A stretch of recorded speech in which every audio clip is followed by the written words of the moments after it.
distinguished, elevated reporters. I think all of us used to be reporters. Coming back here today, again, reporters. When I was called upon to come and speak here today,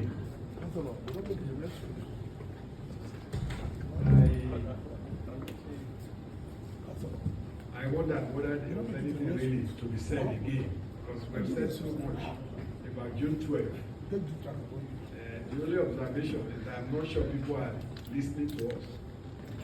So when we keep talking about June 12th and how good and how it went, it's like we're just repeating the same story. But I think that for the records, it's good to do what we're doing here today. Because there are some people probably hearing for the first time. Because they have just some, by Sherlock, they are here. And they probably never heard any of this thing before. And as I always say to people, when you speak or write, you're not actually addressing the crowd of today. You are bequeathing knowledge to posterity. Because somewhere along the line, somebody will ask, at such and such a time when this happened, what did somebody like this say? Then they begin to check for it, and at that point they begin to see that actually you did speak, just that nobody listened. So I think it's on that note that I welcome this lecture series. And I want to thank the organizers for finding me good enough to be the first to speak the series. I think I've actually been so favored by the organization because the book we just presented now, if you look at it, you will see that the foreword was written by me. So I have continued to be exactly the same that I was when it all started at Inaugural, and how we went to Abeokuta for a workshop and actually did a formal launching. The topic I've been asked to speak on is just the same theme, legacy of Option A4 and June 12th election. When I saw the program and I saw that Jide Ofo will be speaking, I said, well, so it means that all I'm supposed to do here is to just give an eyewitness account. And I leave the professor of political science to begin to define democracy for us. But I must say clearly that for me, the objective of my speech really is to re-echo the international recognition of the June 12, 1993 presidential election as the best in Nigeria's history. And at the same time, to highlight the efficacy of Option A4 as an innovative strategy of effective management of an election process. I believe that at the end of today, we shall all live here and should be able to, when we live, easily comprehend the real nature and meaning of Option A4 in the context of its evolution. I also believe that we should all be able to appreciate the need for political parties to adopt Option A4, where in Option A4 for party congresses and conventions. In societies where especially democracy is yet to be institutionalized. I believe that we all should be able to recognize the spirit behind the international consensus of commendation for Nigeria's June 12, 1993 presidential election. And finally, we should all be able to see why an impartial electoral management body is better positioned to conduct free, fair, and credible elections. But I'd like to start by clearing a little bit of what I call a misconception of the term option A4. I've heard so many people talk about it that it was a system of voting, which is not correct. I think we all have to understand it. There were two systems of voting that we used in those days, open ballot and open secret. So option A4 was not a voting system. It was an arrangement which made it possible for election results to be known on the spot at each stage, and which also made it possible for people to evolve from grassroots to the highest level. And at each stage, an election had been done, a result had been announced on the spot. The person who won at that spot had been known.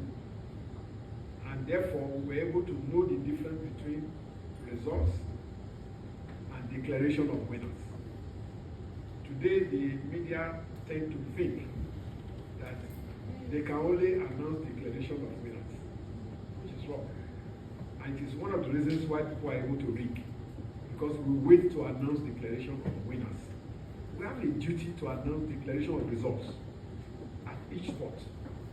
So when a result is actually announced by the officer delegated to do so at each stage of the four standards, that is ward, local government, state, and national, the results there should have been known. Now, one of the reasons why this is important is that if the result of the Taraba election was announced in Taraba in 1993, the question of whether that result had not come would not have arisen. It was announced, but it was not publicized because journalists were waiting to announce who is declared winner. And I think we also know the difference between who is declared a winner and the election result that was announced on the spot. In this age of rigging, that difference is very important. And journalists should learn to publicize results that were announced by the delegated official, not necessarily when it has been collated and somebody has been declared winner of the entire election. So we need to understand what option A4 really is. It wasn't a voting system. Some people even say it was open ballot. It wasn't open ballot. Open ballot was used to do it. And open secret was later used to do it because people were criticizing that open ballot does not allow the sanctity of the voter. That is, it exposes who you voted for, and therefore removes that sanctity that should have been an election.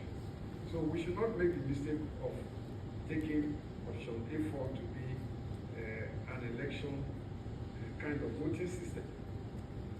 Now, having said that, let's proceed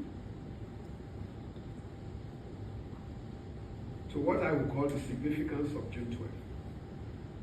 I just have one simple significance, that June 12th was not only the best in the history of Nigeria.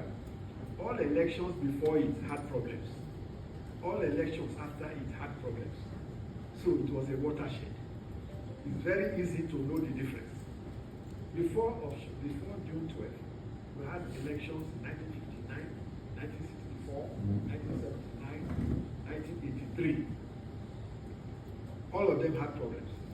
In 1959, political parties poured acid into the ballot boxes of their opponents, and the ballots were bombs. So nobody really knew the result. In 1964, many people won the election because their opponents were driven away and arrested and hidden, and they were declared unopposed. In 1979, we had what looked like a great election, maybe because it was conducted by the military. But there was a snag, 12 to 12. I'm sure we all remember it. In 1983, so many people won with landslide. That is, there were more votes than voters, as in the case of Mega Iredia situation, where the man who won after him got more votes than voters. So these are the kinds of things that happened before June 12th. After June 12th, all the elections that have happened have also had problems. There are very many, and cannot afford to list them today. But maybe we just take one or two. In 1999, we had an election that some people clapped for, but Jimmy Carter, former American president, who was leader of the Observer team, told us that there were more voters than the votes declared. That the voters they saw at the polling booths were not as many as the results that were now declared in the end. And that goes and tells you a lot of what happened. In 2007, the Senate President at the time, Ken Namani, held an international press conference where he said he was number 3 man in Nigeria, but he couldn't vote. So after that, we were wondering what kind of election is that number 3 man could not vote. So it was a big damage. In 2011, I don't think we have had a situation such as 2011 where so many people were killed because of election. In 2015, we did not really know the process that was used. In some parts of the country, they were using electronic, some parts they were using incident form, in some parts. So you could see that there were problems that you couldn't trace to June 12th in many of these elections, both before and after. So I think that June 12th stands clearly. It's not something that we can be disputing. Now, what was special about June 12th was the nature of the Electoral Commission. The operatives were highly trained. You are all witnesses. To the extent that we now said, let us also train our journalists, those who cover us. Because we're training ourselves. We're getting people to understand what it takes. It's not like today when you go to vote and the presiding officer does not even know some of the things you're asking him. So training was not there these days now, especially as many people were recruited hurriedly just to come and do some other assignments. In our days, there was uniformity in operating procedure. It's what you do in Kaduna that is done in Calabar. So we knew who was to do what, where, when, and how. There was also unity of direction. Everybody followed that same line of the late Humphrey Mosu as the leader. He led the way and we all followed. He always called us to say, President Babangida has assured him that if our elections are free and fair, all of us will give you national honors. And we're so excited because national honors in those days, not like now when it is now quota system now. You know? So everybody was happy to work. Besides, electoral tools and devices were not temperamental. I'm sure you all understand what I'm trying to say. And most importantly, our own electoral commission did not have politicians as members as you have today. So if June 12th was exceptional, it stands for itself, it speaks for itself, that it should have been so. There were other issues like settlement of election results, election disputes. In our days, the judiciary was not allowed by law to stop an election from winning. What it could do is that it could nullify an election considered poorly conducted. That was why when Basi Ikpeme tried to stop the Electoral Commission, we raised an alarm that the law does not allow that to happen. Secondly, the judges of old were more pragmatic, and it's good to give credit to whom it is due. I remember the Honorable Justice George Mutadi. On one occasion, we had a case in court, and the court had assumed jurisdiction that it could stop the results. And went to appeal, and Honorable Justice Mutadi said, when a court takes steps to do what it does not have powers to do, there's even no need for appeal. There's even no need for appeal. And that was the case we brought up on the eve of the June 12th, when people were saying, oh, somebody has stopped us, and we said, no, they cannot, because the law setting up the Electoral Commission says no court can stop the election from holding. In those days, there were few errors here and there, maybe technical errors in terms of the disposition of election disputes, but the higher courts sustained public confidence because they always overturn the wrong decisions. Today, we don't know the level where the wrong decisions are. We don't know whether they are the lower courts, higher courts, or lateral courts. But in our days, the lower courts were the ones that had problems. The higher ones resolved those problems. Now, how did June 12th end?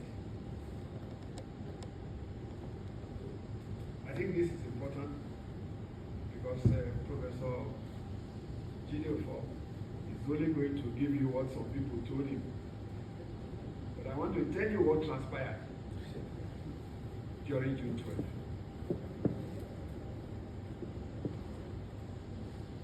About 36 hours to the election, Justice Igbeme issued an order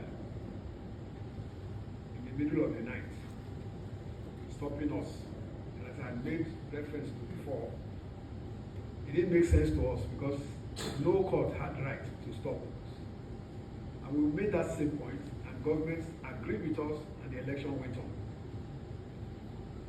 Now, when the election was halfway through and results were coming, in fact, everybody had known who won.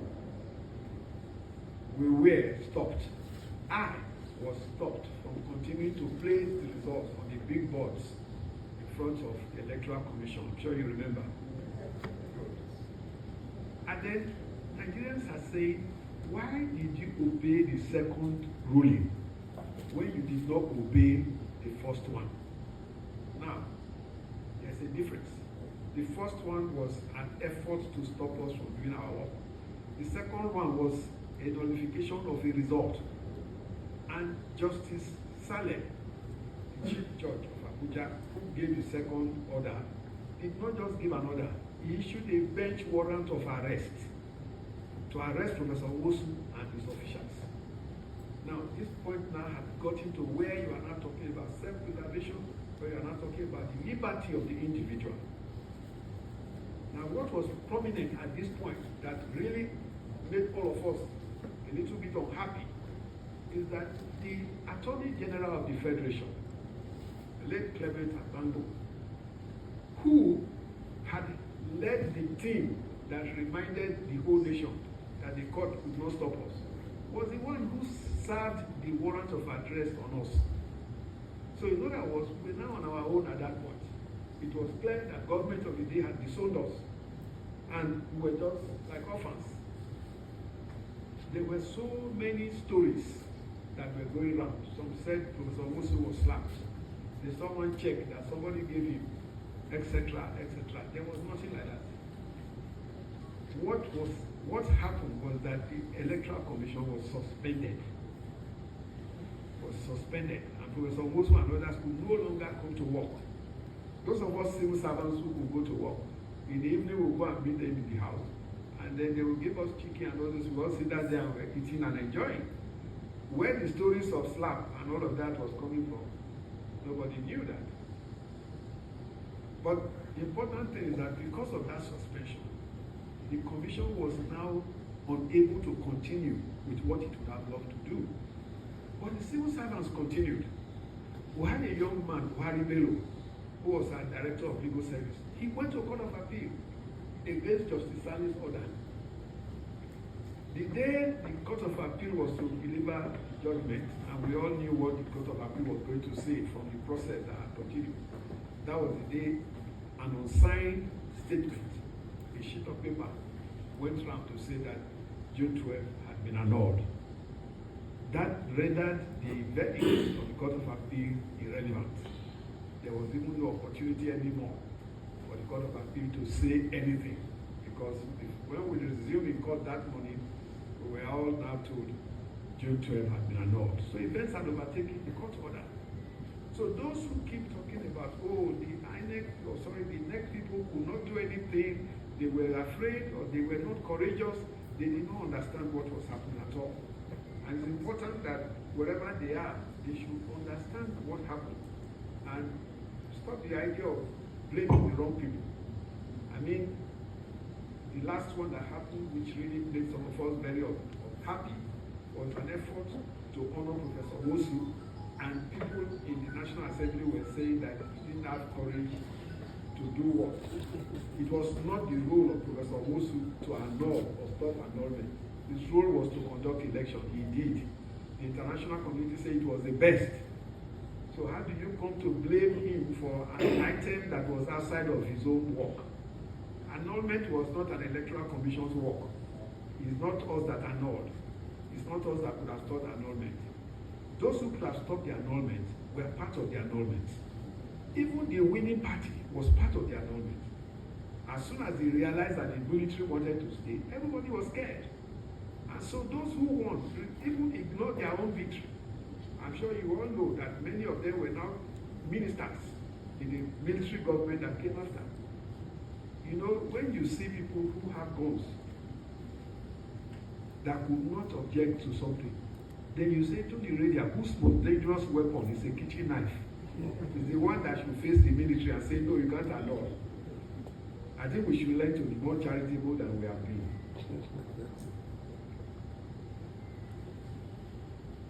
What is the effect of what I've said? It's what is the fate of democracy in Nigeria? Haven't treated June 12 the way it was treated. Where do we go from there? And what do we call what has happened now? I think that this is the area where you all need to listen to Ojide for, who will be telling you about what is democracy. Me, I'm not a political scientist. I'm a journalist. My understanding of democracy is not about those declarations that people attribute to American former presidents, etc. I know that every leader claims to be a Democrat. Even Idi Amin said he was a Democrat. So I don't know the meaning of democracy. What I know is what the attributes of democracy look like. I know, for example, that in a democracy, there is sovereignty of the people. The people matter. Anybody who is in government is supposedly representing the people. And therefore, you cannot be seen to be doing something that is contrary to the wish of the people. In a country where the representatives of the people are bigger and higher than the people, it's not a democracy. I know that the democracy, there's the rule of law, which everybody knows to be equality of every person before the law. If you have some people that are different from others in matters of law, they are not a democracy. I also know we have free and fair elections. And we have seen how elections are in Nigeria. Are they really free? Are they fair? Are they credible? This will tell you whether we are in a democracy or not. And then we have majority rule. In a democracy, there was majority rule. It is the person that had the highest votes that can constitute a government. That's what is majority rule. During the Jonathan administration, the Governors Forum, Nigerian Governors Forum, had an election to choose their chairman. One person scored 19 votes, the other person scored 16. The government recognized the one with 16. So you see what is majority rule. And finally, in the majority, in a democracy, there ought to be protection of minority rights. But because we have not been doing all of this, we have had problems in this country. We have even had problems handling our constitution. A lot of people complain about our constitution. When you look at what the constitution they are talking about, the things are not even there. I have seen people who have told me, beat their chest, oh, we were responsible for doctrine of necessity. I say, what is doctrine of necessity? The Constitution says that if a president is traveling, he should hand over to his deputy. If he didn't hand over, does that mean the Constitution didn't say so? So if you involve a doctrine of necessity because you are not obeying your own Constitution, the problem is not Constitution. The problem is your adherence to that Constitution. Now, what do we see today? We see the merger of electioneering and governance segments. There's supposed to be a segment for electioneering. There's supposed to be a second segment for governance. There's no difference now. There's electioneering before voting, during voting, after voting, and during governance. And that is a problem that we need to do something about so that we can be able to go ahead and do some good things in life. I believe that if we can do that, we'll have little problems. I also think that we have had an end to what I call collaborative federalism. Where in a federation, somebody in one party can be friendly with somebody in another party. When I say friendly, they can have policies that look alike. They can afford to do those policies together for the benefit of the people. That is collaborative federalism. But when somebody now decides to collaborate with another person and tells me that the only way he can do it is to defect to the party of the other person, then something is wrong. It means we don't recognize collaborative federalism, which we ought to.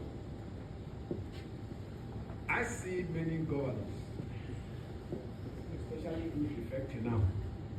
I see them as the same as headsmen. Exactly the same. And the reason is this. You see, headsmen, they move about and destroy people's crops. And when you talk to them, they say, oh, I have freedom of movement and freedom of association. So a governor takes the vote belonging to party A and moves to party B and say, I have freedom of movement. Alright? Whereas you are moving with somebody's property, which is stealing. And somebody tells me, oh, it's not in our constitution that if a governor moves to another party, he can be removed. Nobody is saying they should be removed. They should be stopped from moving because the vote belongs to somebody else. And it's as simple as that.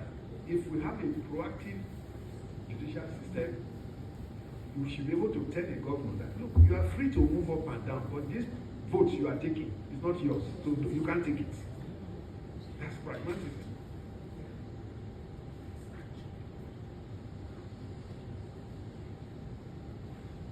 I think June 12 should remind us of true democracy. The chairman of the occasion has already said so. For me, if we want Nigeria to improve, we should have a system where presidents and governors should neither be partisan nor serve as party leaders. You can only be partisan before you become president or governor. When you have become president or governor, you can no longer be partisan because those in your party, those outside of your party, those who are your friends, those who are your enemies, all came together to elect you and you become the president of the people, the governor of the state, of the people. You cannot afford to say what we hear today, that a PDP governor went to visit an APC president. There is no APC president. There is no PDP governor. You only have the governor of the state and the president of the nation. So if we want peace, one of the things we should do is to go back to the system where the political party is separated from people who have become statesmen. So that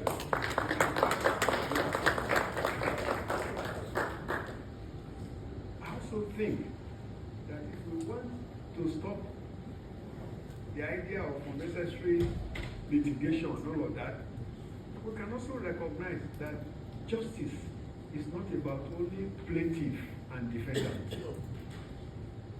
There are more parties than those two people in justice. Justice is about the plaintiff, justice is about the defendant, and justice, importantly, is about society. If justice going to harm society, it will not be justice. So we must always put society in mind when we are talking about justice, not just the litigants. I'd like to end up by asking NAPOC to be more enterprising. NAPOC should exercise its potentials to its maximum. The chairman of education has already said, somebody else, I don't know who said, that NAPOC is not about the founders. NAPOC is about political correspondence, better past and present. We ought to have had them here so they can understand and follow where you stopped. Because there's so much that the nation needs to be reminded of. And it cannot be the NAPOC of old that can do that. The NAPOC of today must be bold enough to tell us that our elections are bad.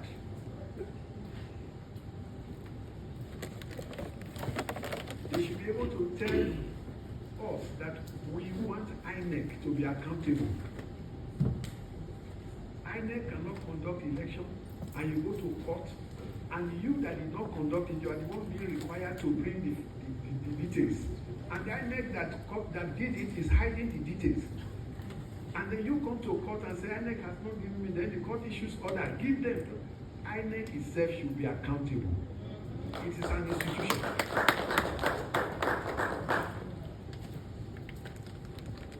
The NAPOC of today should remind the nation of some of the things we are missing. The Honorable Justice Mohammed Lawal Duwayne has just left us. He served for long. He is remembered for many of the suggestions he has made, but nobody listened to his counsel. INEC is not broken down to its efficiency level. There is no election offenses tribunal. There are many things that they are not. And if we do that, we will have a greater opportunity. We need to tell our people, that is the NAPOC of today, is to tell our people that only credible elections can bring up visionary leaders. We need visionary leaders. When we have visionary leaders, policies, projects, and programs that benefit the public will be effectively implemented. Ladies and gentlemen, while I say thank you for inviting me, I want to leave you with this one sentence. Nigeria needs strong institutions, not strong men. Thank you.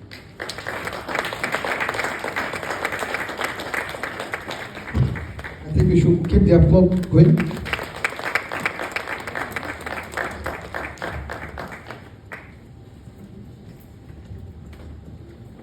Ladies and gentlemen, we